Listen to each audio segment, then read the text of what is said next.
Are you aspiring to embark on a journey of academic excellence? Do you have groundbreaking ideas that can contribute to your field of study? Crafting a compelling PhD research proposal is your key to unlocking this opportunity. A PhD proposal isn't just a document, it's your roadmap to success.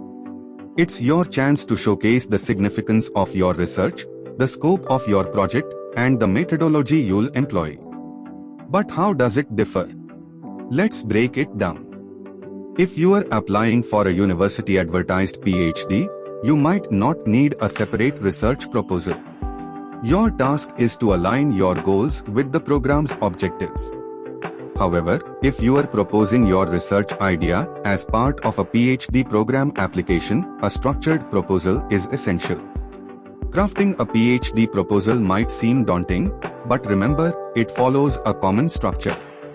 Your PhD proposal isn't just a document, it's your passport to a world of discovery and innovation. For expert assistance and guidance, contact us www.techiesgroup.co.in +918 305 233223 info@techiesgroup.co.in.